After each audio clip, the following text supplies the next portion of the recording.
Shalom. First and foremost, I want to give all honor, glory, and praise to Yahweh and His only begotten Son, Yahweh Shai. Yahweh is the name of the one true God, and Yahweh Shai is the name of His only begotten Son, who the world ignorantly calls Jesus. And I want to give double honors to the apostles and the elders of Great Millstone, and I want to send salutations to all the Akim throughout the four corners of the earth, exalting the name of Yahweh and His only begotten Son, Yahweh Shai, in truth and in sincerity.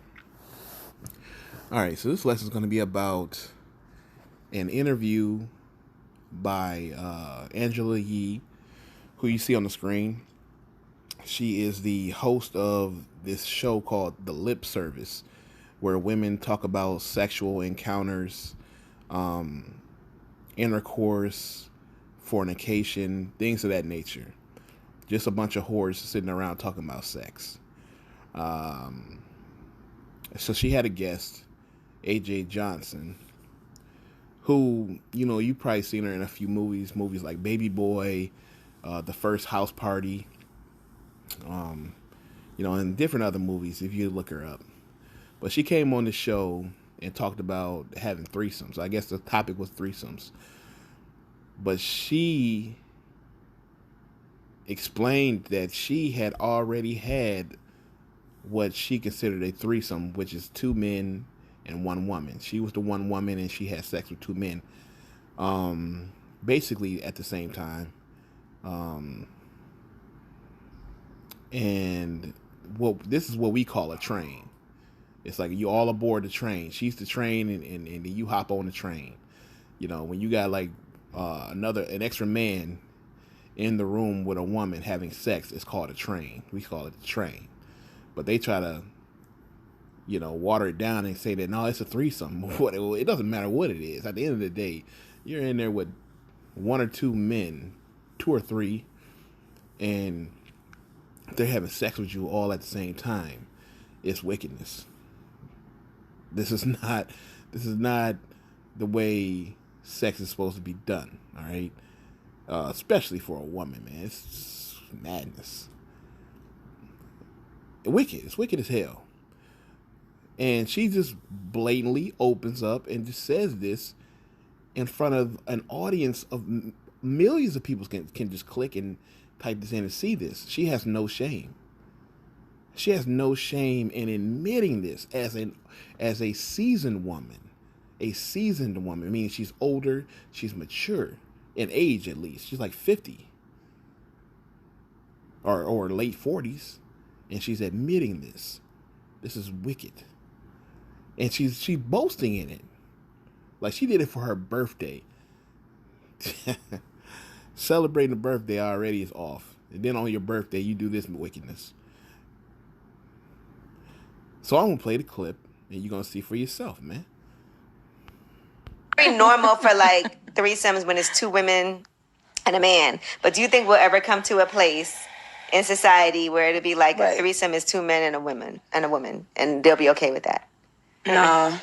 What does that mean? I mean, though? but some men, they do it, but again, it's just to them is a train. It's not a threesome. But even for women, a lot of women will never do that. Yeah, when they ask me, they're like, would you do a threesome? I'm like, yeah, bring in, let me pick the guy. They're like, wait, what? Yeah. I get so mad. Yeah. I mean, honestly, I've Let me only pick the done guy. that. Oh. Yeah. Wow. And Two men? Two men. Mm-hmm. And they traded off. It was like they were friends, and they traded off. It's the best 50th birthday ever. Yes. Okay. And they traded off. So it was never like them together. Together, okay. It was like they were flip-flopping me. One would please me, then he'd pass me to the other. And one would kiss me, and then he'd spin me around for the other. Yeah. Did it that was feel like powerful? a beautiful dance. Oh, my Nice. goodness. Wow. Like a tennis match. It was like doing salsa with two guys at the same time. Just like romantic and sexy. Nice. And never intertwined, but at the same time it was two. So they were friends with each other? They were friends. Okay. And I knew they were friends. Mm-hmm. And it was all about that Coco Patron. Oh, shit. The purple label. That coffee that Patron? coffee Patron. Cafe. That Yes. that cafe No, Patron. I've had some wild nights on that myself. That cafe Patron. So wait, so the next day, how did they act to each other, or like afterward? Did they ever acknowledge it, or was it just a one thing and nobody ever discussed it? No, we all went to breakfast, and it was like 3 friends that hung out and had a good time. It was weird because it's not like I was into that, and I had never done it before. It's a birthday was a good present. time. But it was happy birthday to me, and it was like, okay. And as it was happening, I was like, this is happening. Like, I was like, this is actually happening. This It's is really happening. a real thing. I would kiss one, and he would swim me. I was like, oh my God, this is happening. And then I just kind of relaxed and let it happen. So you see that cocoa Patron, that alcohol mixed with it, that wine and spirits, mixed with the fact that she was having sex with 2 men at one time, and how she boasted, it was the greatest thing ever. It was my greatest 50th birthday present ever. Like, man, you see the it's like I can't even put it into words. It's like you see how loosely and how free and how effortlessly she admits this publicly. This is where we are in a society. As a society, this can be openly admitted and be accepted, and she can still be respected.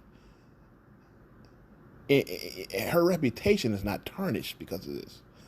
There was a time when you would say something like this, women would look at you like, I can't believe you would do that. Like, damn, you openly admitted. Like, don't you have any respect for yourself? But now this stuff like this is normal. This is normal for women. No self-respect whatsoever. And this is an older woman, 50, and you talking about this? You did this at 50. I don't even think she got kids. You know what I mean? I don't even think she got kids. But you're supposed to be teaching these girls how to be well-respected, all right, clean women, respectful women, women who know how to be in order, all right. Teach them good things, man. All right, how to be a help, all right, and how to take control of their self-esteem, of their reputation, all right, take control of their home so that they can be a help to their husbands, so they can raise their children properly according to the scriptures, of course, following Yahweh Yahweh Shai. But these are the things you're supposed to be teaching. She's out here teaching that, hey, on my 50th birthday, hey, boy, I had me a train ran on me. And you gonna have younger girls thinking like, shit, damn, she had it for her 50th. I'm trying to have it for my 25th. She putting that out there like it could be a good idea. I didn't even read this comment, but this comment is saying maybe something right here. You know what I'm saying? Let me see. Yeah, some things are not for the public. She wanted to be a 304 for her 50th birthday. What a way to stay relevant to the public. I guess I don't know what 304 is. This is what? Damn. Okay, so this is sad that society has come down to this. If she was a Throth woman or a Flakia, she would have kept her business to herself. No real true woman is going to discuss her bedroom business with other people like this. At that publicity, she doesn't realize that she's setting a dangerous narrative for younger women watching this. And damn, I didn't even read the comments, but yeah, they're right in the comments section. Yeah.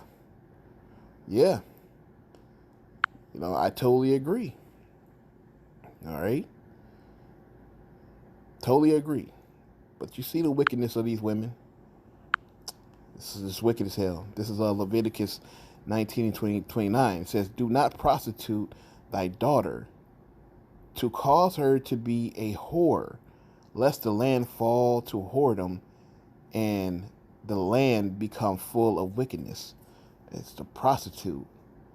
It's choal law, to profane, defile, pollute. All right, desecrate, begin. All right, to profane oneself, defile oneself, pollute oneself, ritual, sexual. To be polluted, be defiled. So this is what happens when you teach your daughters to be this way. You promote it, all right, as if it's a fine thing. She was promoting her prostitution, man. To be having sex with 2 men at one time, that's wicked as hell. But this is what happens, and this is why the land is going to fall, which Babylon, which is America, Babylon shall fall. It's fallen, all right? And this land is full of wickedness. And not just this land, other lands are also like this, but not like Babylon, America. Now, we saw what prostitution meant. It means to be polluted, a land polluted. Let's see what Jeremiah 3:1 says. And they say, if a man put away his wife, and she go from him, and become another man's, shall he return unto her again? Shall not that land be greatly polluted? But thou hast played the harlot with many lovers. Yet return again to me, thus saith the Lord. So that land is polluted. Once she leaves from you and go to another, it's polluted. Because she's playing the whore. She's playing the harlot. All right? With many lovers. And then you look at harlot, zawana, commit a fornication, to be a harlot, play the harlot, to be a harlot, act as a harlot, commit fornication, commit adultery. All right? It's all pollution. It's all pollution. Fornication, harlot, and to be a prostitute. It just means to be polluted, because that's what it's like. And she openly admitted that she polluted herself, man, with no shame. This is Sirach 26:9. It says, the whoredom of a woman may be known in her haughty looks and eyelids. And if you go back to the video, look at her. Look at her. Her haughty looks and her eyelids, man. You can just see it, man. That damn makeup on and that fake ass hair, man. All right? The look of a harlot.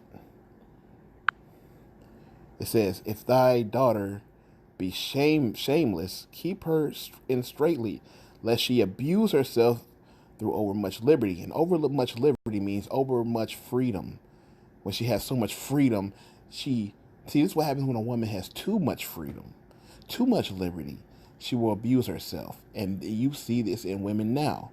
The scriptures tell you that, you know, and we're going to get it. It's in this chapter right here. All right. It's in this chapter right here. And we're going to jump down. We're going to get it. But that's what happens when they have too much liberty, man. All right. They abuse themselves. And then we have a society where they continually abuse themselves. Verse 11, watch over an impudent eye, and marvel not if she trespass against thee. Don't marvel, because the way the world is turning, the world is promoting wickedness. So if you try your hardest to keep your daughter in and treat her like a father's supposed to treat a daughter, teach her well, train her up, and do the best you can, the world still may catch her. But you did your best. And she may trespass against you. It is what it is. The world got her. The only thing you can probably do is pray for her, and then that's it, man. Let the chips fall where they fall. Because she's a friend of the world. She will open her mouth as a thirsty traveler when he hath found a fountain, and drink of every water near her. By every hedge will she sit down, and open her quiver against every arrow.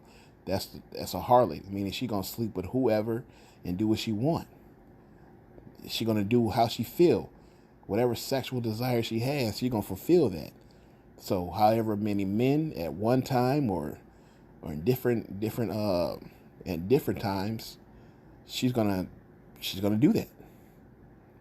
It's that simple. All right. And jump down to verse 22. It says, "And harlot shall be accounted as spittle, but a married woman is a tower against death to her husband." And that's how it's supposed to be. Be a righteous wife, not a harlot. All right. A harlot is counted as spittle. It's spit, man. All right. I'm going to jump down to verse 25. All right. "A shameless woman shall be counted as a dog, but she that is shamefaced will fear the Lord." And a female dog is considered a bitch. You can look it up. So if she's considered a dog, she will be considered a female dog, which is a bitch. So with that, all honor, glory, and praise to Yahweh Bahashem Yahushai.